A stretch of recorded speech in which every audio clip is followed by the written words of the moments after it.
જી નમસ્કાર, હું ટીઆર જાદવ. અમારી ચેનલમાં ફરીથી એક નવા વિડીયોમાં તમારું સ્વાગત છે. મિત્રો, તમે બધા મસ્ત હશો, મજામાં હશો? વાત કરીશું આ વિડીયોમાં મિત્રો જીએસઆરટીસી હેલ્પર ભરતી જે 2025ને લગતી. તો એમાં જાતિ ખરાઈ બાબતે ઘણાને મેલ આવેલા છે. પછી બીજા તબક્કામાં ડીવી માટે ઘણા મિત્રોને બોલાવેલા છે, 182 શાયદ એટલા અંદાજિત. તેમજ વેઇટિંગ લિસ્ટ બાબતે પણ ચર્ચા કરવાના છીએ. તો તેના વિશે આ વિડીયોમાં ચર્ચા કરીશું. એના પહેલાં જો તમે આ ચેનલમાં નવા હોય તો ચેનલને સબસ્ક્રાઈબ કરવાનું ન ભૂલતા, લાઈક પણ કરી દેજો અને બીજા મિત્રોને પણ શેર કરજો, કારણ કે બીજા મિત્રોને પણ એના વિશે માહિતી મળે. તો જેમાં જાતિ ખરાઈ બાબતે, બીજા તબક્કામાં ડીવી માટે જરૂરી ડોક્યુમેન્ટ તેમજ વેઇટિંગ બાબતે ડિટેલમાં ચર્ચા કરીશું. મિત્રો, જીએસઆરટીસી હેલ્પરમાં ઘણા મિત્રો જે છે સિલેક્ટ થયા છે, જેમાં 1658 મિત્રોને જે છે 2 તારીખે 2 જાન્યુઆરી 2026ના રોજ નિમણૂક પત્ર આપેલા છે વોટ્સઅપ દ્વારા. એમાંથી ઘણા મિત્રોને જે છે પ્રોબ્લેમ આવ્યો છે જાતિ ખરાઈમાં, અથવા તો મતલબ કે પેન્ડિંગ રાખ્યું. પેન્ડિંગ એટલે કે તમને જાતિ ખરાઈ થશે પછી તમને અમે કોલ કરીશું, મતલબ કે એમને નોકરી ફાઇનલ છે, પરંતુ જે છે જાતિ ખરાઈનું જે પ્રોસેસ છે ચાલુ છે. હવે જનરલ અને ઈડબ્લ્યુએસ માટે જાતિ ખરાઈનું નથી હોતું, એટલે એ લોકોને બોલાવી લીધા છે. બીજા ઓબીસીને ઘણા મિત્રોને જાતિ ખરાઈ થઈ ગઈ છે, અમુકને બાકી છે, તો એમને પણ બાકી રાખ્યું છે. ઓબીસીમાં અંદાજે 80% જેવી જાતિ ખરાઈ થઈ ગઈ છે અંદાજિત. તો એમાં મોસ્ટ ઓફલી બધા હાજર થઈ ગયા છે ઓબીસી મિત્રો. હવે એસસી ને એસટીને એમને જાતિ ખરાઈ બાબતમાં થોડો પ્રોબ્લેમ છે, મતલબ કે જે ડોક્યુમેન્ટ કોઈને બાકી હોય, અથવા તો કોઈ જાતિ ખરાઈ બાબતમાં જે સરનેમમાં કે બીજા કોઈ અન્ય જે છે ઇસ્યુના લીધે એમને મેલ આવેલો છે પર્સનલ દરેક મિત્રને, જેને કંઈક ડોક્યુમેન્ટ ખૂટે છે અથવા તો કંઈ વિસંગતતા હોય, અલગ અલગ હોય, તો એવા લોકોને મેલ આવેલો છે કે ભાઈ તમારે આ ડોક્યુમેન્ટ જમા કરાવવાનું છે. તો એ પ્રમાણે એ મિત્રોને જે છે જે ડોક્યુમેન્ટ જમા કરાવવાના થશે. તો મેસેજ આવ્યો છે, મેલ આવેલો છે, તો એ પ્રમાણે એમને જે અહીં તમે જોઈ શકો છો, જે 1/4/1978 પહેલાંના પિતા તથા દાદાના અધિનિવાસના આધાર રજૂ કરવા, દાખલા તરીકે એલસી અથવા તો જમીનના પુરાવા, એટલે કે જે સંબંધો પ્રસ્થાપિત કરવા, આધાર રજૂ કરવા. તો આ જે છે 1/4/1978 પહેલાં.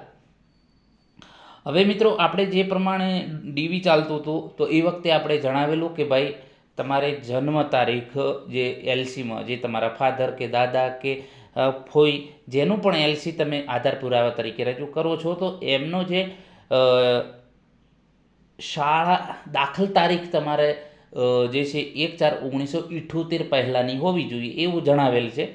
પરંતુ એક મિત્રએ મને વાત કરી કે સાહેબ તમે ખોટું કહી રહ્યા છો, કે 1/4/1978 પહેલાં જે છે જન્મ તારીખ પણ ચાલે.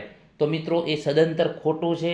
આપણે જે પ્રમાણે કહ્યું કે 1/4/1978 પહેલાંના શાળા દાખલ તારીખ હોવી જોઈએ, એ જ તમારે ચાલશે. કેમ કે ઘણા મિત્રોને જે છે જન્મ તારીખના આધારે આપેલા છે, તો એ પણ રદ કરેલા છે. તો જે જન્મ તારીખ નહીં, પરંતુ શાળા દાખલ તારીખ તમારે જોવાની 1/4/1978. હવે જે નવા મિત્રોને બોલાવેલા છે મતલબ કે ડીવી માટે, તો એ લોકો પણ ખાસ ધ્યાન રાખે કે તમારે 1/4/1978 પહેલાંના ડોક્યુમેન્ટ એસસી એસટી ઓબીસી મિત્રોને રજૂ કરવાના થશે.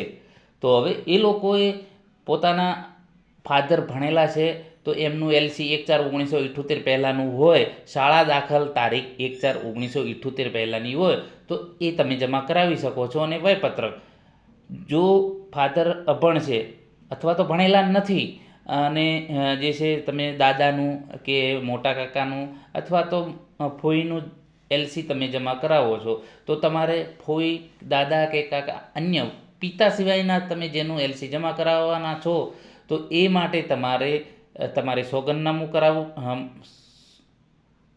મિત્રો, પેઢીનામું તમારે કરાવવાનું રહેશે. પેઢીનામું એટલે કે લોહીનો સંબંધ પ્રસ્થાપિત કરવા, કે આ અમને લોહીનો સંબંધ જે છે બરાબર, તો એ પ્રમાણે તમારે પેઢીનામું, પછી એલસી જે છે જેનું તમે લો છો એમનું, અને વયપત્રક બરાબર. તો આટલું તમારે કરાવવાનું.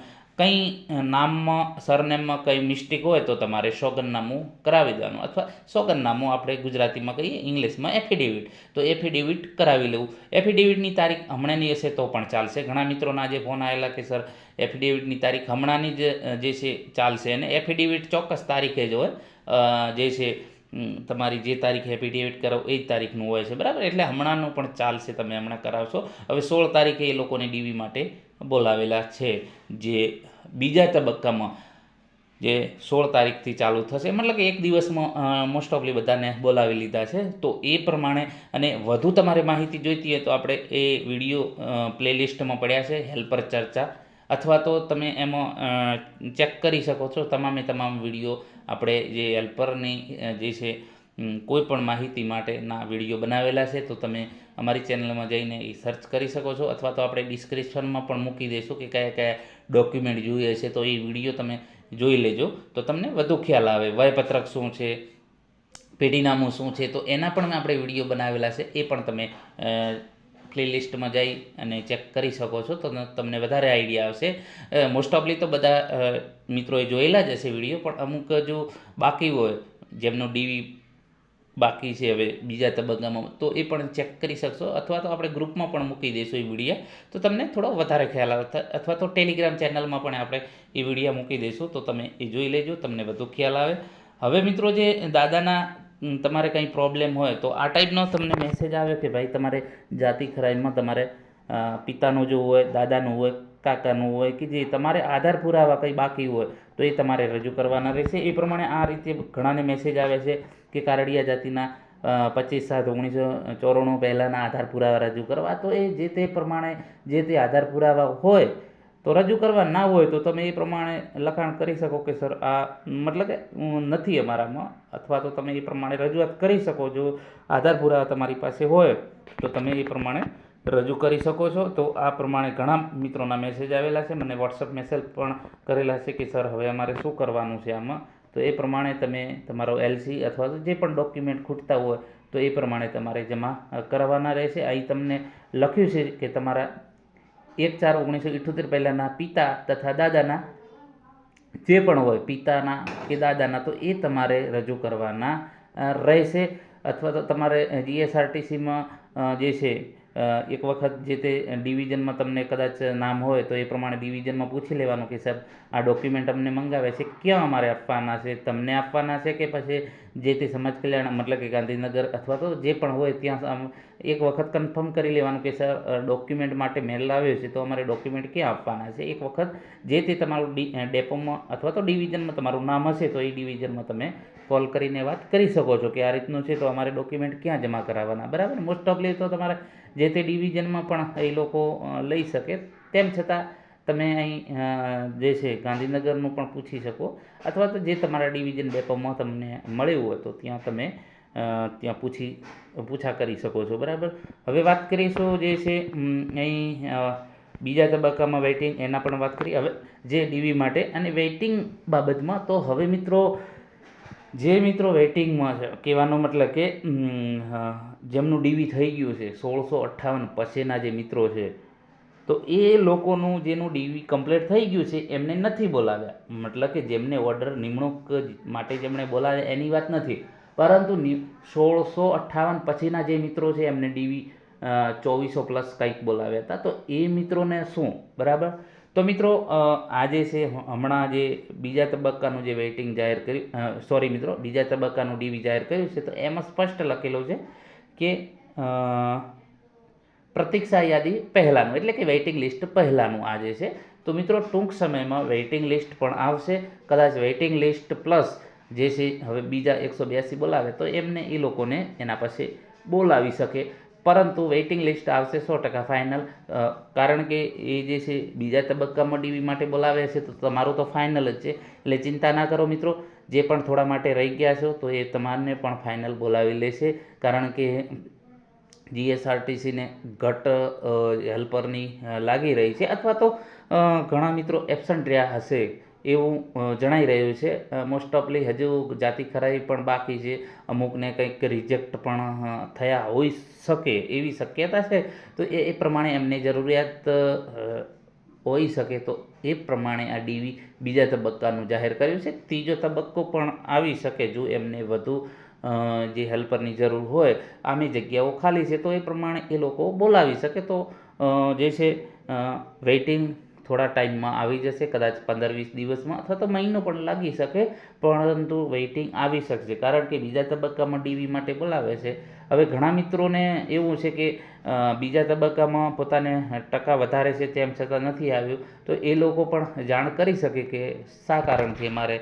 એવા ઘણા મિત્રોના મેસેજ આવેલા છે કે સર અમારું નામ નથી આવેલું, તો એ લોકો જીએસઆરટીસીમાં જાણ કરી શકે કે અમારું નામ કેમ નથી આવ્યું. હવે આપણને તો કંઈ એટલો ચોક્કસ ખ્યાલ ના હોય કે શાના માટે નથી આવ્યો, અથવા તો કેમ 63વાળાને આવ્યો હોય તો 64વાળાને કેમ નથી આવ્યો. કહેવાનો મતલબ કે જે પ્રમાણે, અથવા તો એવું પણ હોઈ શકે કોઈને જે કેટેગરી વાઇઝ, તો એ પ્રમાણે એ હવે આપણને કોઈ ચોક્કસ આઈડિયા નથી, પરંતુ એ પ્રમાણે તમે પૂછા કરી શકો. હવે એ મતલબ કે જે તમારે બિન અનામતમાં માની લો કે 64 અટક્યું કે 63 અટક્યું, તો બિન અનામતમાં જે મિત્ર 65વાળો હોય તો એને બોલાવવો જોઈએ. તો આવા ઘણા પ્રોબ્લેમ છે. તો જે તે હવે જીએસઆરટીસીએ જે નક્કી કર્યું હોય આપણે એમાં કંઈ ના કહી શકીએ, પરંતુ જે છે બાકી છે તો એ લોકો જાણ કરી શકે. તો મિત્રો, આ વિડીયોમાં આપણે જાતિ ખરાઈ બાબતે તમને જે પણ ડોક્યુમેન્ટ કયા જરૂર છે બીજા તબક્કામાં ડીવી માટે, તો અમારી ટેલિગ્રામ ચેનલ જે ડિસ્ક્રિપ્શનમાં મૂકી દઈશું એની લિંક, તો એમાં જોડાઈ જજો. એમાં તમને હમણાં જ મેં સેન્ડ કરેલા છે અને અગાઉ પણ સેન્ડ કર્યા, કદાચ તમને ના મળે એટલા માટે. બીજા પણ SC ST OBCના અને બીજું એક ચેકલિસ્ટ એ પણ એમાં સામેલ છે. તો એ PDF તમે જોઈ શકશો અને એનો જે કયા ડોક્યુમેન્ટ છે એ પણ તમે જોઈ. ન ખબર પડે તો કોમેન્ટમાં જણાવજો કે સર આમાં કંઈ ખબર નથી પડતી, તો આપણે એના વિશે વધુ ડિટેલમાં જણાવીશું. બરાબર. તો જાતિ ખરાઈ બાબતે તમામ ડોક્યુમેન્ટ જે જરૂર છે, શું નથી જરૂર, બરાબર, તો એ પ્રમાણે એમાં આપેલા જ છે. બરાબર. તો મિત્રો, આ જે છે આ વિડીયોમાં જો આપણે જાતિ ખરાઈ બાબતે બીજા તબક્કામાં ડીવી માટે અને વેઇટિંગ બાબતે ચર્ચા કરી. જો વિડીયો પસંદ આવ્યો તો મિત્રો લાઇક, શેર અને ચેનલને સબસ્ક્રાઈબ કરવાનું ન ભૂલતા. અને આપણે જે છે જીએસઆરટીસીમાં A to Z માહિતી આપીએ છીએ, જ્યારથી પણ ફોર્મ ભરવાનું ચાલુ થયું ત્યાં આજ લગી સુધી. તો આજે પણ ઘણા મિત્રો સિલેક્ટ થયેલા છે જીએસઆરટીસી હેલ્પરમાં, જુનાગઢ ડેપો અને એટલે બીજા બધા 16 ડિવિઝનમાં તો આપણા સ્ટુડન્ટ છે જ, પરંતુ આજે જુનાગઢ ડેપો અને ગોધરા ડેપોમાંથી બે જે સિલેક્ટ થયેલા ઉમેદવારોના ફોન આવેલા કે સર જે છે તમારા લીધે અમે આજે અહીં પહોંચ્યા છીએ. અને ઘણા મિત્રો વાત કરીએ તો 10 વિદ્યાર્થીઓમાંથી 6-7 તો આપણા ટીઆર એજ્યુકેશનવાળા જ મિત્રો હોય છે. તો આ આપણા માટે એક ગૌરવની વાત છે, આ આપણી સફળતા છે કે નાની એવી શરૂઆત કરીને આજે આપણે ઘણા મિત્રોને જે છે સરકારી નોકરી સુધી પહોંચાડી શક્યા. એ આપણને ગર્વની વાત કહેવાય. કારણ કે જે વાત કરીએ તો આજે એમના સાથે મારે વાત થયેલી કે સર જે છે મોસ્ટ ઓફલી જેટલા પણ આવે છે એ બધા ટીઆર એજ્યુકેશનની જ વાત કરે છે. અને 10માંથી 7થી 8 એટલે કે 60-70% અંદાજિત 60-70% આપણા વિદ્યાર્થીઓ છે. બરાબર. તો આપણા માટે આ ઘણું ગૌરવની વાત કહેવાય. એક નાનકડી શરૂઆત કરી હતી, 2-4 છોકરા પાસ થશે તો પણ આપણા માટે ગૌરવની વાત. આ તો મતલબ કે ઘણા મિત્રો પોતાનો જે છે મુકામ હાંસલ કર્યું અને સફળતા મેળવી. તો આભાર દોસ્તો. જો કંઈ ખબર ના પડી હોય તો જણાવજો કોમેન્ટમાં, તો એ પ્રમાણે આપણે સોલ્યુશન આપીશું.